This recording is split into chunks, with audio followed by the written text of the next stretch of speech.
Muito bom dia, um grande gosto aqui estar. Julgo que é a segunda vez ou terceira vez que participo num congresso da Almedina, que também já agora é a minha editora e também, por isso também cumprimento as senhoras funcionárias e a instituição, nessas pessoas também a instituição. E também agradeço ao professor Artur Família Silva este amável convite. É verdade, já o conheço há muitos anos, embora ele seja bem mais novo do que eu, mas já o conheço há muitos anos e é uma pessoa de grande valor e, portanto, só podia aceitar este convite, porque também é uma homenagem que lhe faço e agradeço, e acho que todos nós devemos agradecer as suas qualidades e o entusiasmo, o interesse também por procurar coisas novas.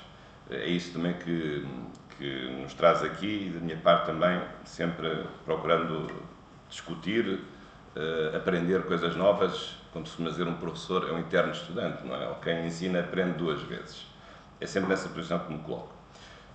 Bom, mas em relação ao tema que aqui me traz, que é um tema realmente de enquadramento, ele tem uma importância enorme. Aliás, nos últimos tempos nós temos visto na comunicação social um conjunto de decisões altamente controversas, precisamente que envolvem esta questão do direito sancionador administrativo. Estou-me a referir, por exemplo, àquele famoso processo do cartel da banca, não sei se alguns se recordam, em que um tribunal de Santarém validou um conjunto de sanções administrativas que foram aplicadas pela Autoridade da Concorrência, julgo eu, e outras instituições reguladoras, mas isso implicou uma série de problemas, por um lado de prova, de validade da prova, e por outro lado problemas também da própria natureza da sanção que é aplicada pelas próprias autoridades administrativas, neste caso independentes, que enfim, aplicaram coimas muitíssimo vultuosas do ponto de vista do dinheiro envolvido e, como se compreende, não são coisas de menor importância, mas implicam de facto aqui a consideração de um conjunto de assuntos que devem ter um enquadramento. E, na verdade, aqui o direito sancionador administrativo acaba por ser apanhado aqui num cruzamento, ou digamos, ou num fogo cruzado, digamos assim, e se vai levar alguma bala não é perdida, é mesmo direcionada a ele próprio, porque nós encontramos aqui hoje, digamos, no século XXI, num cruzamento de vários assuntos que acabam por confluir para esta matéria. Porque, reparem, por um lado nós temos, sendo uma sanção, nós temos a questão dos direitos fundamentais, a proteção das pessoas, em relação a um direito sancionatório que é exercido, neste caso um direito sancionatório do Estado, não um direito sancionatório privado. Portanto, temos desde logo esse problema. Um problema também de separação dos poderes, porque uma coisa é administrar, outra coisa é julgar. Então, onde é que fica o poder de sancionar? É administrar ou é julgar? Ou é outra coisa qualquer? Ou é um bicho que ainda não conhecemos, que não está no jardim zoológico? Portanto, é uma questão também importante, porque isso depois arrasta consigo também aspectos de natureza processual, porque o poder sancionatório é um poder sancionatório que se deve reger por regras do procedimento administrativo ou por regras do direito processual equiparáveis ao processo penal, precisamente por causa disso. E a questão da reserva de jurisdição. Há coisas que a Comissão pode fazer ou há coisas que só os tribunais é que podem fazer. Neste caso, enfim, isto podendo assimilar-se, obviamente, ao direito penal e ao direito processual penal. Portanto, isto é só digamos aqui um pequeno vislumbre sobre as questões complexas que muitas vezes estão aqui associadas. E isto também tem como pano de fundo, enfim, sabem, embora hoje este tema vá muito para além disso, a questão do ilícito de mera ordenação social, que é uma questão antiga, é uma criação bastante original, por acaso, do direito nazi, é verdade, mas é a ideia de termos um direito sancionatório na natureza administrativa e pecuniária que permita sancionar comportamentos, mas não com a gravidade e até libertando o direito penal de bagatelas ou de coisas que não têm dignidade penal. Mas isso tem suscitado uma série de problemas. Nós temos esse chamado ilícito de mera ordenação social, aliás, é uma palavra que eu sempre detestei, mas é o que está na Constituição. Nós hoje dizemos mais, penso que fica melhor, o direito contra-ordenacional, mas de facto a Constituição até se refere a esse ramo do direito, mas tem havido uma série de dificuldades, há um regime geral, como sabem, não é? Digamos que tem sido alterado, mas dificuldades de saber onde é que deve ir, que tipo de direito subsidiário tem, qual é o papel aqui dos direitos fundamentais que, obviamente, se sobrevoam todos esses ramos do direito, incluindo também o direito administrativo, como é evidente, e portanto há aqui uma série de questões que, de facto, se suscitam. E eu, então, vou falar um pouco sobre algumas delas, assim, numa intervenção de natureza geral e também introdutória. E, claro, que aqui é preciso recordar que o direito não é apenas um direito ordenador, o direito também tem que ser um direito sancionatório. Nós sabemos que muitas vezes as normas são imperfeitas. Aliás, uma velha classificação romana que classificava as normas em função de 4 resultados do ponto de vista de haver ou não haver sanção para o seu incumprimento. Afinal, alguns se lembrarão, as leis perfeitas, as leis imperfeitas, as leis menos que perfeitas, as leis mais perfeitas, a sua classificação do direito romano, que tinha que ver, as leis perfeitas eram as leis que tinham a sanção contra o ato que contrariava outra norma.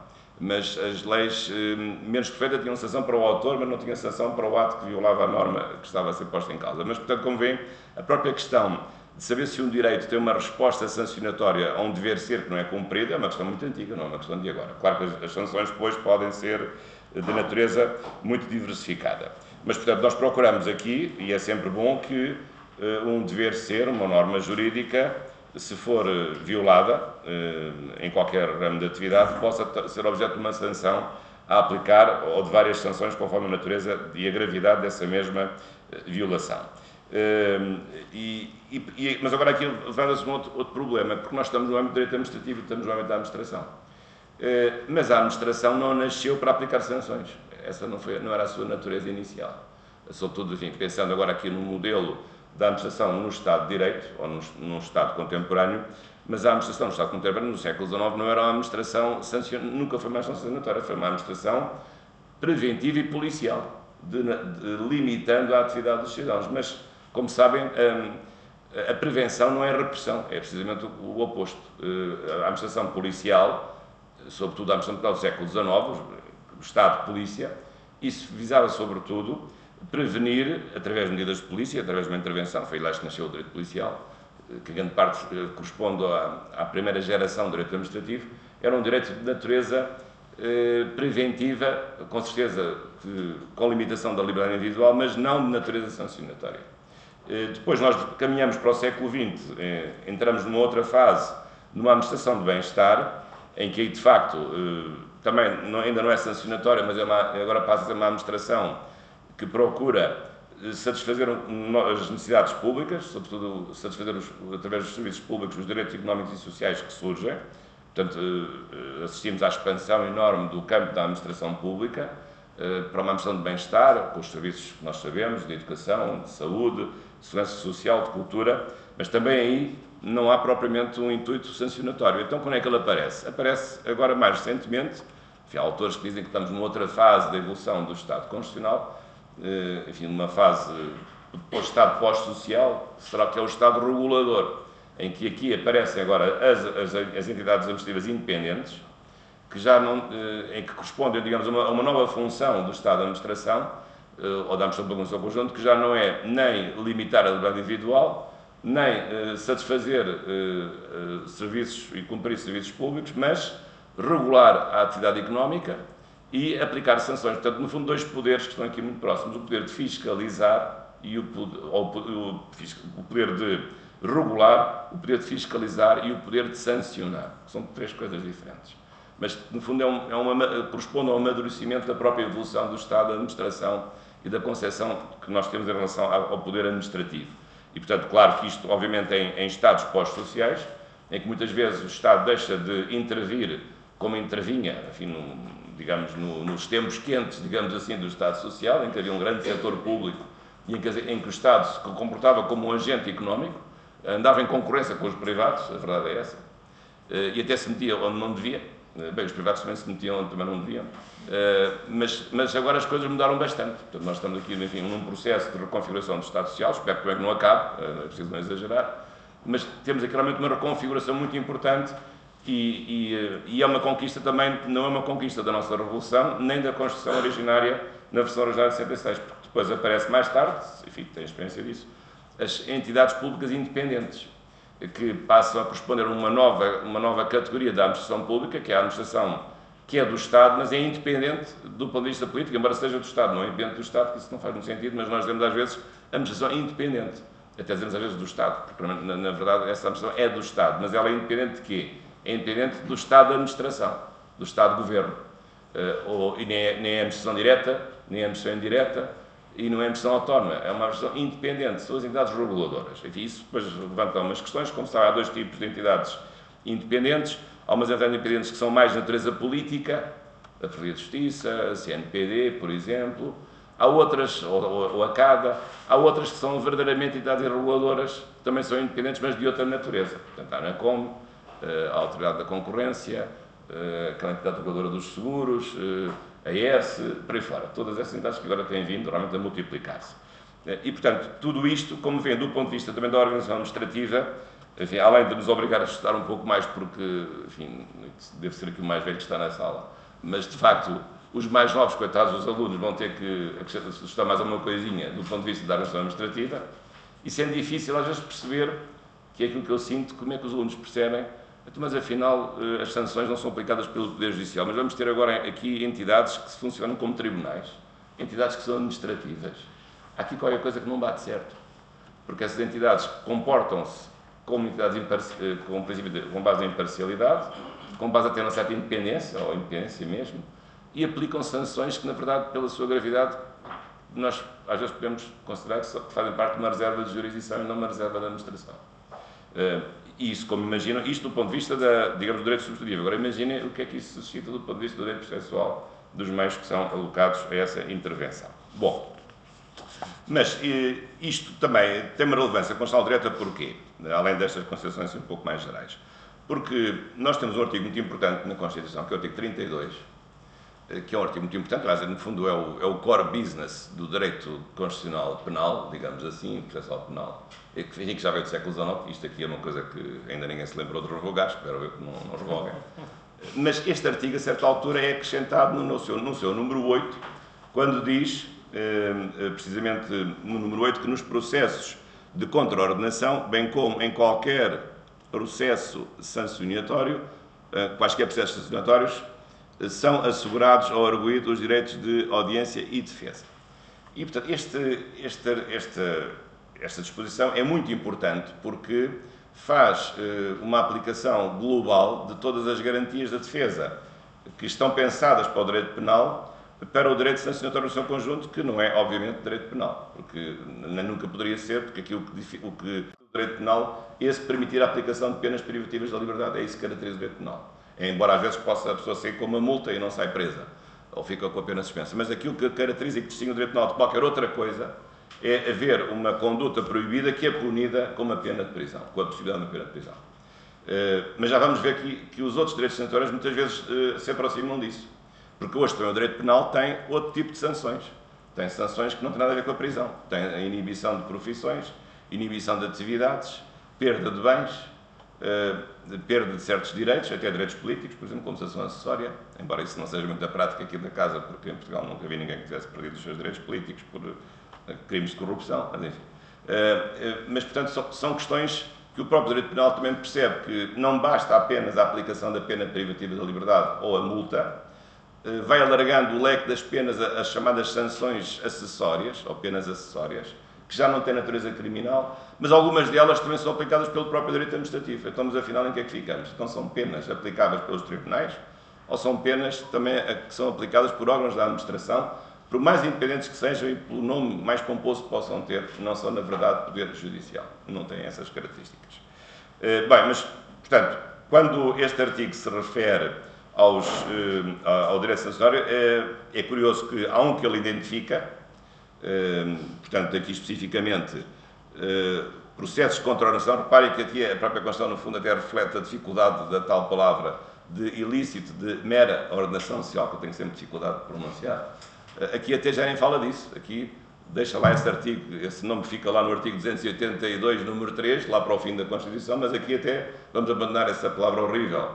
Aqui é o IMO, ou IMOS, digamos assim. Então vamos ficar com outra palavra melhor, que é precisamente contraordenação.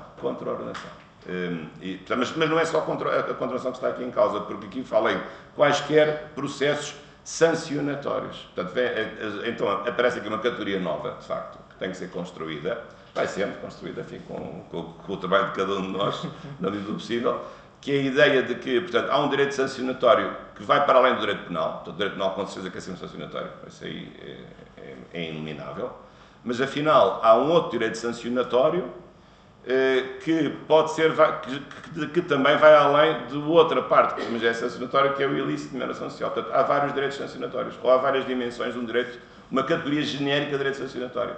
E a pergunta é, mas então este direito sancionatório, que é construído através deste número da Constituição, é um direito que vai ter sempre todas as garantias, ou as garantias que aqui estão, e das quais se fala apenas de duas, são só estas que se aplicam, ou pode haver outras também que se aplicam, ou pode haver outros direitos sancionatórios que não estão aqui referidos e que estas garantias não possam não ter a mesma eficácia. Portanto, há aqui um problema muito complicado, porque reparem, outra questão que este artigo levanta, quando fala, digamos, na aplicação também, que não é analógica, é direta, de garantias que estão previstas para o processo criminal, para os processos sancionatórios, e já agora não são só garantias ativas, mas também, obviamente, têm que ser garantias substantivas, como é evidente, embora o artigo só se refira realmente, numa primeira vista, a dimensões administrativas.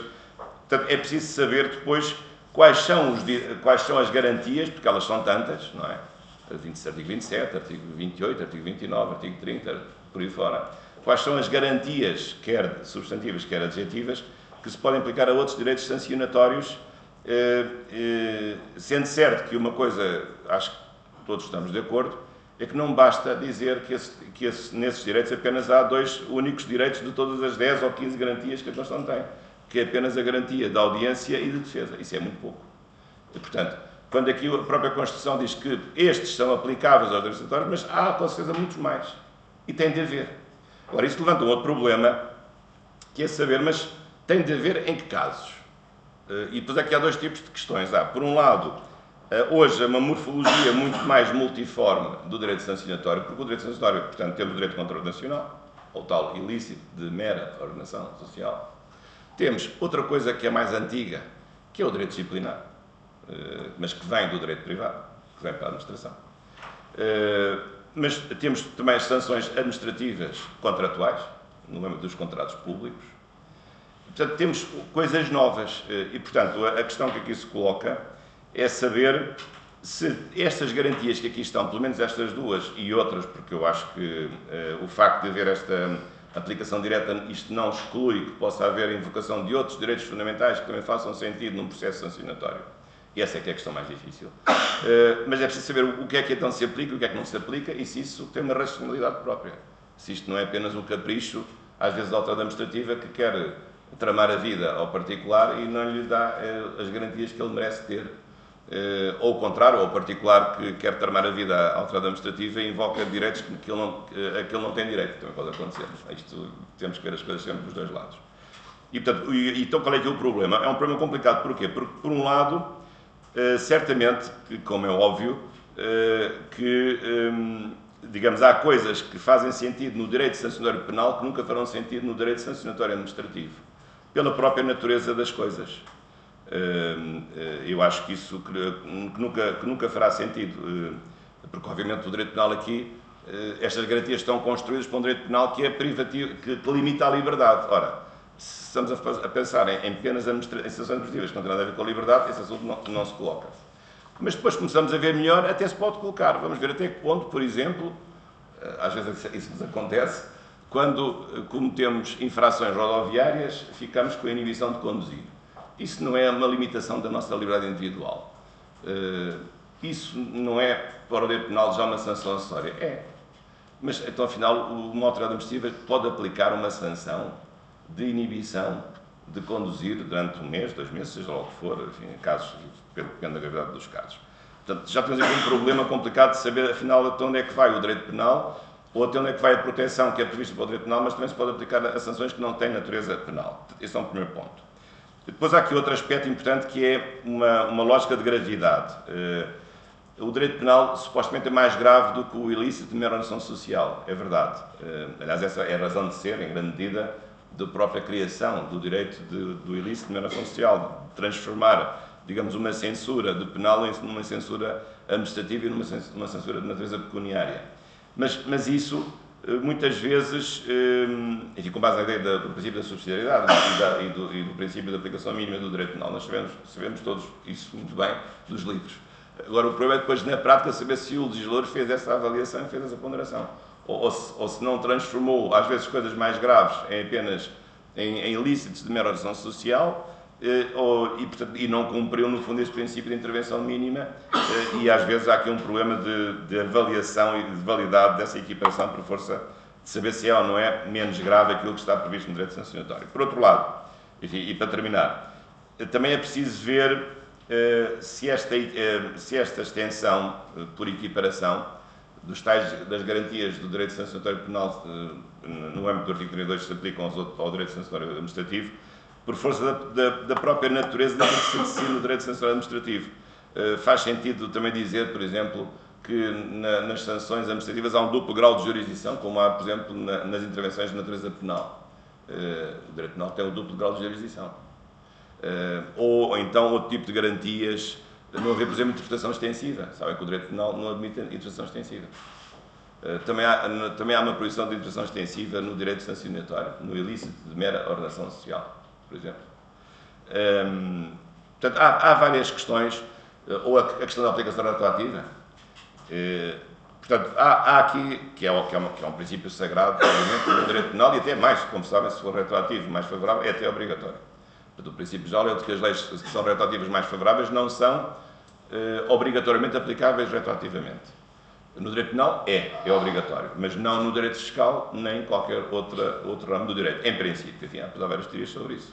Mas também há um princípio de não aplicação retroativa em matéria de direito fiscal, como sabem, um pouco diferente, porque também há uma distinção entre retrospectividade e retroatividade. Agora, mas tudo isto tem muita relevância, porque precisamente os direitos sancionatórios podem ter que ver também com bens jurídicos protegidos pelo direito penal. Porque há pouco me referi à liberdade como característica do direito penal, mas é preciso não esquecer o seguinte: isso é a consequência. Mas quais são os bens jurídicos que o direito penal protege? Protege a vida, protege a integridade, portanto, os bens pessoais, mas também protege bens patrimoniais, protege também, por exemplo, a propriedade, os crimes contra a propriedade. Protege, por exemplo, também as profissões, a proibição de usurpação de uma profissão. E, portanto, reparem, se houver sanções acessórias ou sanções no plano administrativo que tenham que ver com os próprios bens jurídicos que o próprio direito penal também protege e cujo comportamento contrário pune, há aqui, digamos, uma coincidência entre o direito sancionatório penal e o direito sancionatório administrativo. Porque, repara, para já o pagamento de uma coima é sempre uma restrição de um direito nosso. Qual é? O direito à propriedade. Ficamos sem dinheiro. Ficamos com menos dinheiro. Isso é óbvio. Portanto, qualquer coima é uma restrição da nossa propriedade, em primeiro lugar. Como também é uma restrição da nossa liberdade, por exemplo, se nós ficarmos proibidos ou inibidos de exercer uma profissão. É a limitação da nossa... aliás, que é um direito fundamental que está na Constituição, o livre acesso e o livre exercício com caráter identitário de uma profissão, que às vezes, no caso dos advogados, tem sido tão maltratada, enfim, e desfigurada.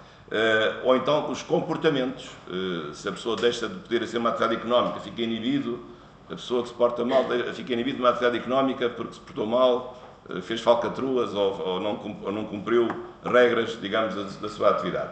É, obviamente, uma limitação da liberdade económica, não tanto da propriedade já garantida, mas de uma iniciativa económica privada. Portanto, estamos sempre perante intervenções restritivas de direitos, práticas e garantias. E, neste caso, obviamente, com a necessidade de aplicação do artigo 18, número 2.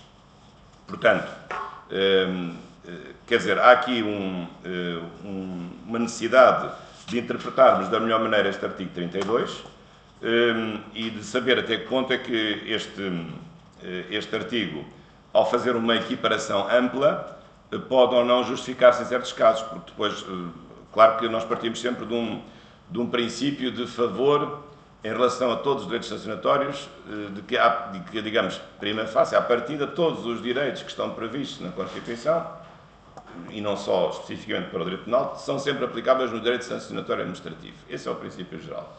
Mas depois podemos chegar à conclusão de que isso às vezes não é bem assim, ou porque há uma impossibilidade prática, porque a natureza é incompatível, não faz sentido aplicar coisas que são de um lado no outro. Outras vezes, podemos aplicar pacificamente porque tem a homologia de circunstâncias, ou a coisa ainda pior, que é, reparem, não aplicar porque há certos direitos que só fazem sentido quando as sanções são mais graves. E aqui é o atual problema da gravidade. Portanto, enquanto se há certos direitos que só existem para o direito penal, porque é o direito mais grave que nós conhecemos do ponto de vista sancionatório, será legítimo aplicar os mesmos direitos e garantias a sanções que não têm a mesma gravidade. É que esse é que é o problema.